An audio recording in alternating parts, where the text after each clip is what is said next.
All right, we're ready to get started so we can get out of here. First time went through this, I think we made it, what, Brittany, 40 minutes tops? Might have been a little less than that.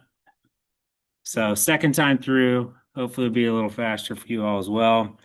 Um, for those of you who have sat through this before, I did make a couple of changes. There are some overlap, just some things we have to cover every year. So apologize for that, but we'll get through it. So I am a native West Virginian. For those of you I haven't met, I'm from the Northern Panhandle. Grew up in West Liberty. Went to Wheeling Park. If you have any athletes from Wheeling Park, I hope that's a good thing. I don't know. Sometimes it is. Sometimes it isn't. But so we've been. I've been in Morgantown since 2003. I'm faculty in both emergency medicine and sports medicine. Been back on faculty since 2011. I was away for just the 1 year for my fellowship. Been involved with USA Wrestling since 2009. Was how I first got involved with sports medicine, and then became team physician here for men's basketball in 2016 and the head team physician in 2017.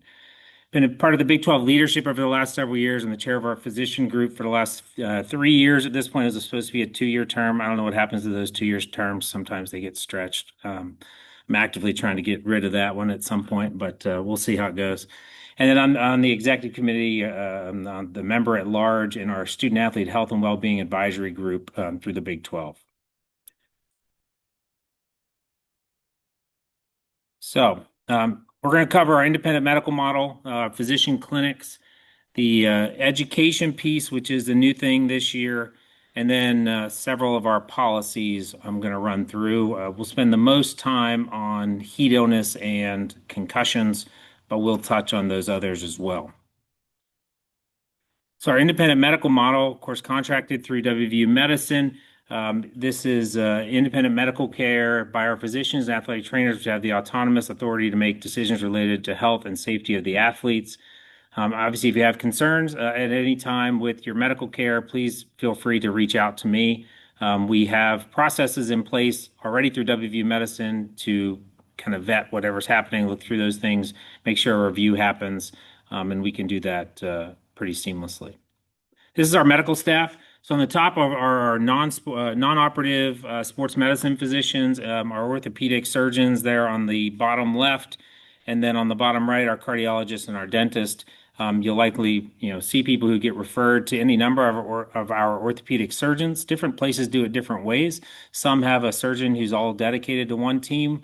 I really find that having a team approach works a little bit better because then you also have, for example, Dr. Bramer, who's our orthopedic trauma specialist. She does more of our complicated ankle fractures because our other orthopedists really don't do a whole lot of those. And so it's best to kind of have a team approach for a lot of these things.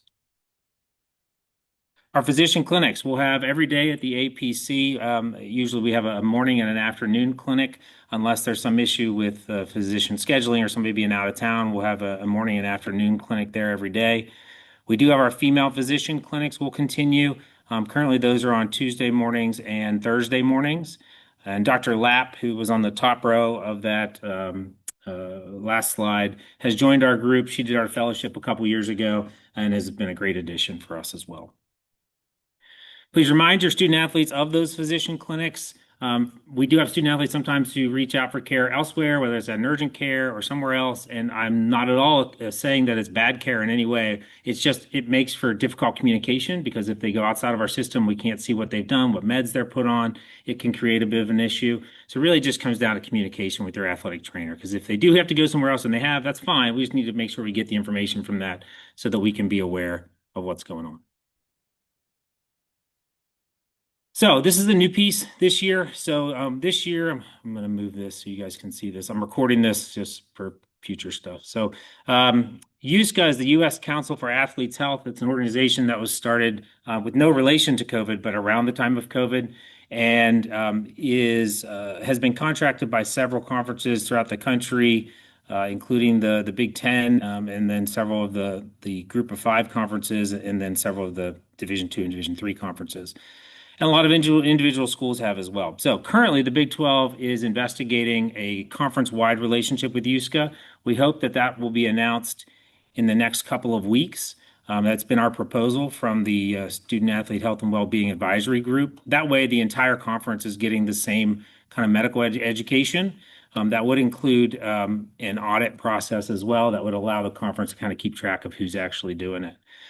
The education program would be for all student athletes, staff, and coaches.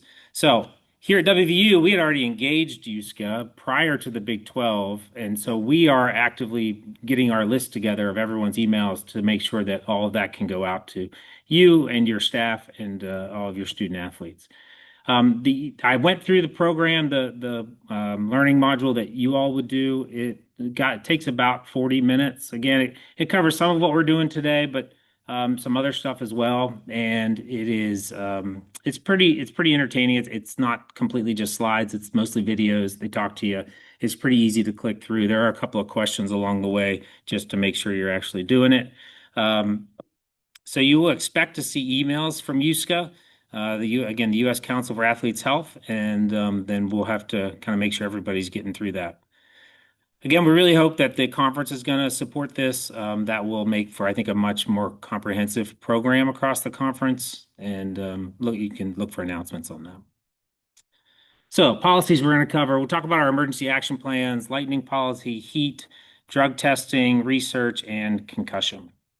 So our emergency action plans, you've seen this slide before. If you've been here, I don't expect you to try to read that. I'm going to click past that pretty quick because that might give you a headache. The emergency action plans are posted in your facilities. Your athletic trainers have copies. If you don't have a copy, take a picture of it or have your athletic trainer send you a copy. Keep it on your phone. Your athletic trainers have been asked to review that with you a couple times a year.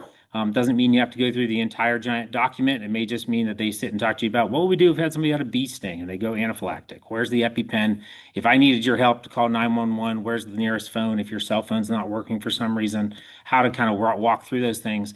Biggest thing you need to know also is kind of where the AED is. The AEDs are very simple. The automated external defibrillators, they walk you through every step. You attach the pads. They have pictures of where to put the pads. You hit the button. It tells you exactly what to do. It tells you whether to hit the button or not. It tells you whether to keep doing chest compressions or not. So they're very, very simple. And the kind of three things we always remind you all is 911, CPR, and AED. Those are things that'll save a life, whether you're at an athletic facility, whether you are at the mall, whatever, with a family member. Those are the things that can actually save a life. CPR, just to quickly review that again, I always joke if you watch Baywatch, whether the old one or the new one, you can do CPR. It's really not that hard. So you put two hands centered over the chest, lock out your shoulders and your elbows, and use the body weight of your torso to do the chest compressions.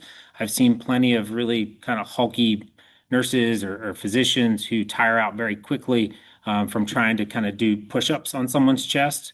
So you want to straighten your arms and use your whole kind of upper body. You want to push down at least 2 inches at a rate of 100 to 120 per minute. Allow chest to return to normal position between the compressions. And 30 compressions to 2 breaths is the ratio currently that's recommended, but hands-only CPR is completely acceptable.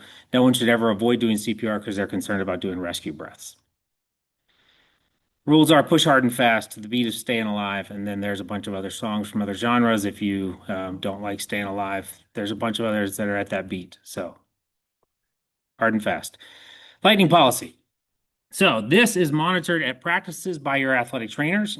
Games and events, it's your venue coordinators who will manage this. They use the Perry Weather app. You can see there. It does take a subscription, so if you wanted to have that of your own, I think you just talk to your sports supervisor. They could probably get you a subscription or get you logged on to somebody's. Safe structure is defined as a fully enclosed substantial building, something with plumbing and electrical wiring. A fully enclosed vehicle counts as well. That will protect you in a lightning storm. And then worst case scenario, you lay flat on the ground. Unsafe structures, things like open air structures, dugouts, bleachers, golf carts, press boxes, next to trees or towers, high places, large bodies of water, things to avoid in the instance of a severe lightning storm around you. So since we have the real-time technology and most places will have that, you'll have that at all times, then you would use this chart. The heads up is going to start at about 15 miles away. Begin safety procedures will start with lightning 10 miles away. Once we reach 8 miles, that's when we're going to shut everything down. The all clear will happen once lightning has not been detected at 8 miles and thunder has not been heard for 30 minutes. Of course, this is the most frustrating time period of all of this when it feels like things have passed and you get to 15 minutes or 20 minutes, and all of a sudden there's a 7 mile lightning strike and you got to restart the clock again. We have all been there. We understand it's very frustrating. Of course, our main object here is safety. Our heat policy. As a direct quote from our heat policy, which of course is the recommendation of the NCAA and all the major organizations, is all coaching staff, strength and conditioning staff, medical staff have a duty to protect student athletes from heat illness. Exertional heat stroke is a complete failure of thermoregulation. Their core temperature rises above 104. There are risk factors for this, such as hot and humid environments and pads. Signs and symptoms, basically altered mental status is the major one that we're looking for. You can have other central nervous system changes, tachycardia, low blood pressure, vomiting, diarrhea, seizures, coma. They'll likely still be sweating. I always like to throw this caveat in there because there's a misconception about heat stroke that you would stop sweating when you're in heat stroke. That is not true. Exertional heat stroke, they're likely still going to be sweating. They're not so fully dehydrated that they have stopped sweating. That confusion comes from what's referred to as just kind of normal heat stroke, which is we always call your grandma's heat stroke. So when grandma's stuck in a hot apartment in Chicago and can't get out for a week, and she's kind of baking in there, she gets slowly dehydrated. And so those are the people that are no longer sweating. That is a completely different kind of animal than exertional heat stroke. If we can cool people quickly, we can fix this pretty rapidly. Wet bulb globe temperature is something that will be measured by your athletic trainers. Again, this is something that will be measured with a device such as this, although we're going to be replacing ours because they are getting a little old at this point. The important thing here is you cannot use an app. You cannot use the Perry Weather app. You cannot use the best app on the market will not work for this because you have to be at the location because it has to measure the direct sunlight at the location. It has to measure the wind at your location. So even if the wind at the top of Law School Hill was really fast, but we're at a football practice at the bottom, we're not getting the same wind as what's happening at the top. So we have to measure those very differently. That's why we have to use a device in the location. We divide our workouts into non-acclimated and acclimated. The non-acclimated are all out-of-season workouts, all strength and conditioning workouts, and the first 7 practices of the season. For those practices, we utilize a slightly lower temperature cutoff. That allows us to be a little more conservative as our athletes are kind of getting into shape. After that, then the temperatures do go up. Our temperatures come from the Corey Stringer Institute. They divide the country into kind of 3 bands, and that has to do with the amount of heat that your athletes are exposed to kind of all the time. So it is likely that you get an athlete from the South who gets here and has a lot better heat acclimatization than a Northern athlete. That is absolutely true. But once they've been here for a while, it has to do with their capillaries and how they migrate through their skin and how they will allow them for better heat dissipation. So once they've been here for a while, though, we have to consider them as being from Morgantown at that point. This is not used for games currently, but I do frequently encourage our athletic trainers to measure this because that would be a great indicator for many of you as to some of your athletes who may have heat issues, maybe some other steps to take, whether that's extra cooling towels or making sure you're on people about trying to stay cool or staying in the shade or whatever they can and whatever your individual sport is.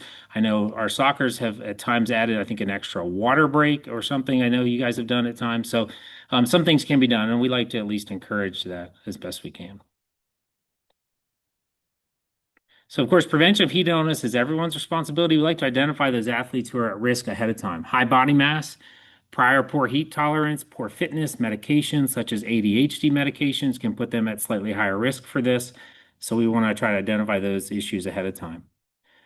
Your designated athletic training staff member will monitor that wet bulb globe temperature. Once practice starts, it cannot be moved into a lower category. It can be moved into a higher category if the conditions change. All of a sudden, the clouds move and you start baking out there. They may come to you and say, "Hey, listen, we may need to look at adding some extra water breaks or maybe modifying the schedule here a little bit." Other ways to lower risk, as I said, we can modify the workout, increase those water breaks, increase rest breaks, even increasing shade, like having a pop-up tent available just to add some extra shade during the rest breaks can be really helpful. Clearly changing the practice time or kind of having some foresight into that, maybe the night before looking at that or day of and saying, hey, maybe we need to shift this practice either later in the day or even move it up earlier into the morning. I know a lot of our teams have had a lot of success by doing that. Cooling equipment available. And we do that once it's reached a certain level, then we make sure we have the ice tubs pre-filled because in all of this, the main limiting factor is getting someone into the ice tub. And if the ice tub's not filled, it usually takes you at least 15 minutes, maybe more, to get that done. So we want to try to do that ahead of time. So the diagnosis, rectal temperature is above 104. We need to do a rectal temperature for this. Oral temperature is not appropriate. Skin temperatures aren't appropriate. Um, we are assessing their airway, breathing, and circulation, assessing their cognitive function. We're activating the EMS system. We're going to move them to a cool shaded environment, remove excess clothing and begin cooling. Not applicable to you all, but for football, we do frequently leave the pads on because there's some indication that it helps the water circulate better around them. For cold water immersion, we use a continuous rectal thermistor. It's a flexible rubber thermometer that gets inserted at about 8 centimeters. This is a necessity. When you use a normal thermometer, it doesn't give you a continuous readout. It'll give you one reading. When that thing beeps, if you have one at home or whatever, and the thing beeps, it gave you the readout. It's not going to keep reading at that point. It's done. So you got to take it out and you got to reset it to do that. And that, of course, is a little difficult when somebody's in an ice water tub. If immersion is started or imminent, transport will be delayed until the temperature is below 102. If there's no rectal temperature available for some reason, but we're treating them for that, we will delay transport for 15 minutes for 15 minutes of cold water immersion before they're transported. If for some reason you were sending someone to an ER, and this goes for any medical condition, and then we've actually done some research on this in our department here at WVU, is the best thing to do is to still call 911. So if you're transporting someone to the ER with what you feel is a true medical emergency, still call 911 because there are likely things that we can do to prepare in the ER for your arrival, such as having the stroke team there or getting the cath lab ready or whatever the issue might be. So calling 911 on your way for something like this is really important because if you think it's hard to fill an ice tub on your fields, it's much harder in an emergency department because we don't have a tub. And so we got to get a tarp is what we use, and we got to start a bucket brigade of ice from the cafeteria as well as a hose, and it is a cluster. So give us a heads up. Return to activity for these is difficult. Likely it'll take a few months. For multi-system organ damage issues such as this, we have to wait for all of these things to get back to normal. So all their labs need to go back to normal before they can even start a return to play protocol. It's likely that will take over several weeks is probably a low ball on that. Most literature says it'll take you at least a few months to come back from this. Their heat tolerance for 15 to 20% of those who suffer exertional heat stroke, they will have heat tolerance issues for the rest of their life. So we want to make sure we prevent this as best we can. For any true exertional heat stroke, it'll prompt a detailed review by everyone involved, and that is to make sure that we can try to prevent this from ever happening again. So our drug testing policy this year was revised. It is mirroring the NCAA policy. THC is no longer included in our drug testing policy. That's not to say that you can't test for THC. In fact, you can test for anything if it's what we think the person is truly having an issue with. That's an individual conversation, though. That's not a team-wide test type of thing. That is we think we have this athlete who's having a significant issue for these reasons, and we want to test them for things that are not necessarily on our drug testing list, because there are other things that people abuse as well that aren't on the list of what we test for. That's a conversation with your physician and your athletic trainer, and we likely pull in the academic advisors, and we likely have to pull in the sports psych folks, and it would prompt a pretty detailed review when we're trying to test for something that's not on the list. So by doing so, again, it just points out this is not something that it's like, hey, I think my team's having an issue. It's got to be something like, I think this individual person is really having an issue, and that would prompt a review. Again, those requests can happen through your physician, through your sports supervisor, however you'd like to, or you can reach out to me directly. So our research policy, I know you all field a lot of these, but we get a lot of requests for research with our student athletes. It has risen, I feel like, even since COVID. So, we wrote up a research policy because those requests can be so extensive. And our biggest issue is just what's the time commitment for our student athletes to be a part of the research, for you all possibly to be a part of the research, because we want to protect you all from some of those things. Unfortunately, some of these requests come from people that we don't know who they are at all. And so we try to at least vet them to some extent. So you can send those requests to your athletic trainer, and to me, we have a very short form that they fill out just to, again, kind of figure out who they are, make sure they've gone through the appropriate steps to do research, they've gotten their institutional review board, kind of paperwork in, they've gotten approval, and then, we can kind of roll with that. All right, let's talk about concussions. This is our yearly overview. Definition, it's a force to the head. There's impairment of neurologic function. Remember, this is a functional disturbance, not a structural disturbance, so there's not evidence of injury on CT and MRI. Some of the more high-tech MRIs may show some things, but it's still debated how to interpret many of those just because the brain is a complicated thing, as we all know. And so when you don't know what that looked like with that same type of scan before the injury, sometimes it's a little difficult to say if that's truly an abnormality after the injury. Of course, there's a huge range of clinical signs and symptoms. We want to get our education out to everyone in the department. Our initial pre-participation exam includes this concussion test with C3 Logics, which is the iPad test, if you've kind of referred to it that way. It not only uses the iPad for the kind of cognitive portion of it, but it also uses the iPad's gyroscope to measure some of their balance issues, and it's a pretty good test that we like. We want to do some type of testing with them every sports season. So a preseason baseline assessment, a symptom checklist at least, if not another C3 Logics. If they've suffered a concussion during the year, then before the next year, we'd likely want to get them another, just to at least do another baseline on them, make sure that's good. And then there might be some other things we do with them as well. This is the whole host of different symptoms that can happen, which is what makes concussions so difficult.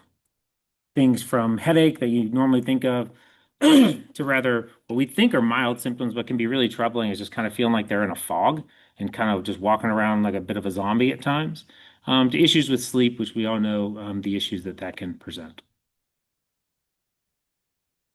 So, concern for concussion, they're going to be immediately removed from play.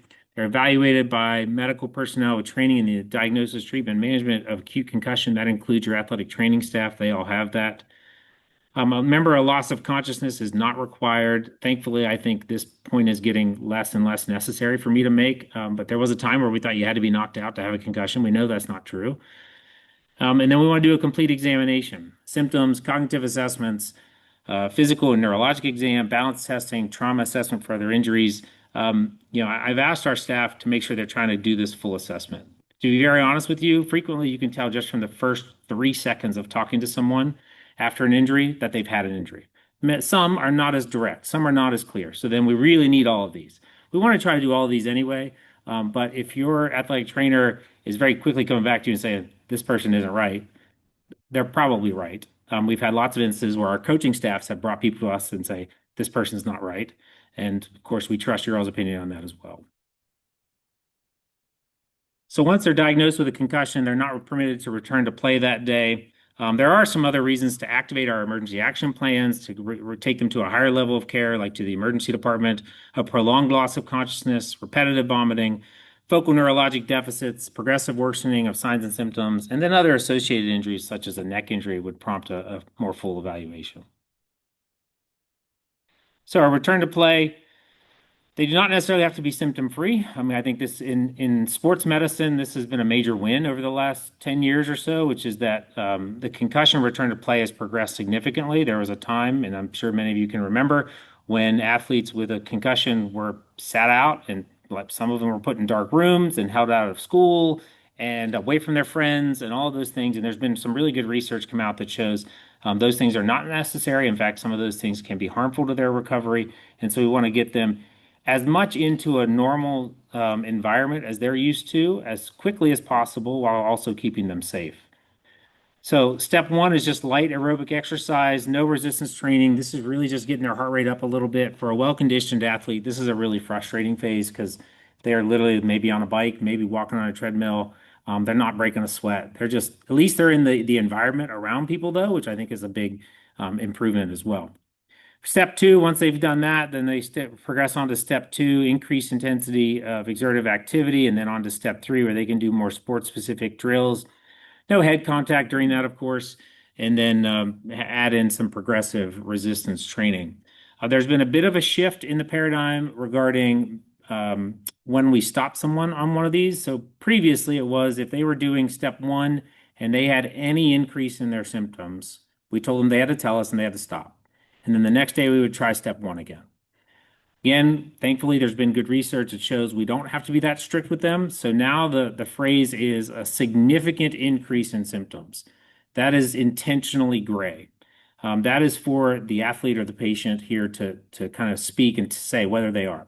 That is clearly something that we can see sometimes from the outside. If they really appear to be hurting, they're wincing or they're holding their head a lot or whatever, then we may pull them and say you're just trying to lie to us a little bit. Outside of that, though, if they tell us no, it's gotten a lot worse, then we're going to pull them. But it's okay if it gets a little bit worse. Again, we're trying to get them active again. We're trying to push them into that zone a little bit. The early research on this came from rodent research, which unfortunately, when you put a rodent on a wheel, it just runs. It doesn't seem to care whether it's hurting or not. And so those ones, the rodents in those studies showed worse effects for the ones who ran on the wheel. But with the human research, we have not found that. With human research, when people actually speak up and say, no, this is getting worse, they don't push themselves so far that they actually hurt their recovery. So that's the background for what we're doing there. Finally, we need them to be in a full competitive practice. We need them to have some ability to show us that in a true kind of live environment, game environment, that they're going to be able to go. The last thing we want to do is take someone from step three, put them in a game environment, and all of a sudden the emotions are heightened and the adrenaline is heightened and there's a crowd and whatever. And all of a sudden they're like, oh, no, I'm not right. And we've put them in danger in that way. And then finally returning them to the game and competition.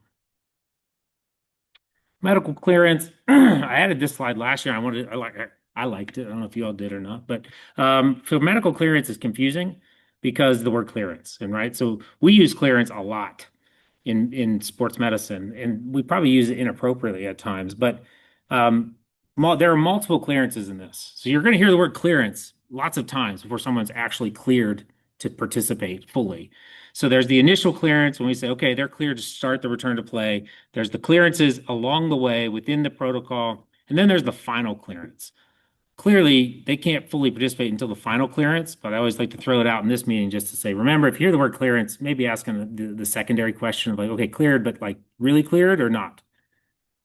Finally, not finally, but academics, we want to parallel this to their sports return. If they cannot tolerate light cognitive activity, they may need to remain home in their dorm or apartment for a period of time. They may need a couple of extra days with that. We write notes for that for school frequently.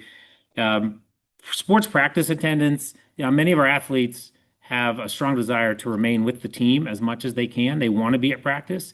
If they're at practice and it's causing that same significant increase in their symptoms like exercise is doing, it's probably not best to have them at a practice environment. Some of your environments, whether you have indoor facilities or you're in whatever settings, can be really loud, and frequently loud noises are difficult, and some bright lights can be difficult as well.